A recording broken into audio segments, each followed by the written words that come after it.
Floyd Mayweather is known for his smooth jump rope skills, but what if I told you he's not really that skilled with the rope? What makes him so good is that he has perfected just a few skills that give him the appearance of being a jump rope master. In this video, I'll show you the 3 skills he uses to build speed, rhythm, and flow, so you know where to focus and stop wasting time on practice that doesn't work.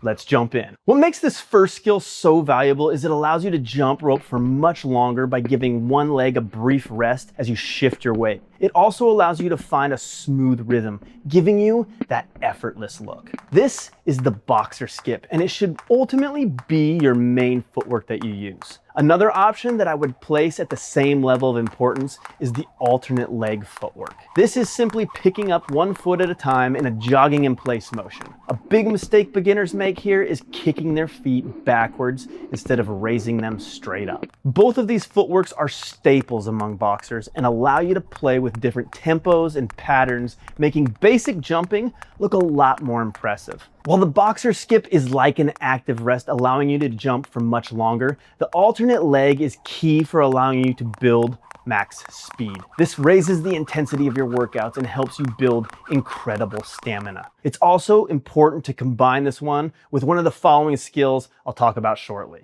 The next skill is a great connector skill. You can link almost any jump rope skill together with another one by making a fun freestyle flow by using them. It's called a side swing, and it's easily my most favorite skill due to its versatility. But there are many types of side swings that you can learn. Let's go over them. There is the single side swing where the rope passes once on each side. The double side swing with 2 rope passes per side.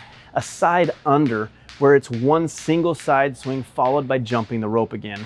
The EB side swing with the rope moving forward, then the reverse EB side swing with the rope moving backwards. These 2 in particular require good technique, flexibility, and coordination as you reach the arm around behind you to complete the skill.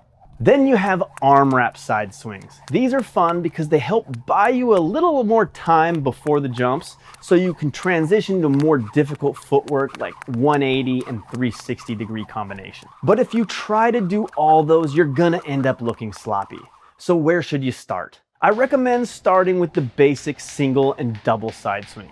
Again, Floyd's jumping isn't complicated. In this area, he mainly only uses the basic single side swing. Start slow and gradually add speed. Both of these side swings by themselves can be impressive, fun, and can open up a lot of different fun combinations. I use the double side swing a lot in my jumping. This skill alone can make a beginner look a lot more advanced without adding in more advanced skill.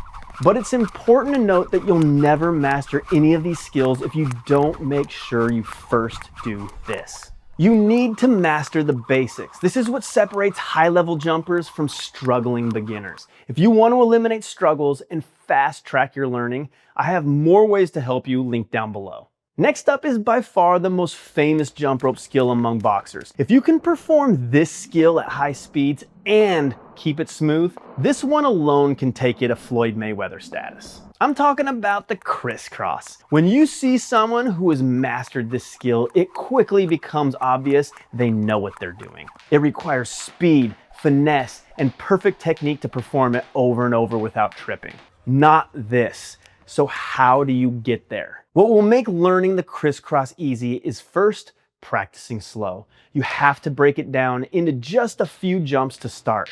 But as you practice, pay special attention to your arm movement when you're successful. Then try to copy that same exact movement over and over. The more you ingrain that same movement pattern, the less you'll have to think about it as you improve. This is key for all skills. When I'm flowing with my rope, even at fast speeds, I'm not needing to think about my form and technique because I've practiced it the right way so many times that it's just how my body works now. This is the real key to smooth, fast, pro-level jump rope. It's not about how many skills you can do, it's about how easy you can make the skills that you can do look.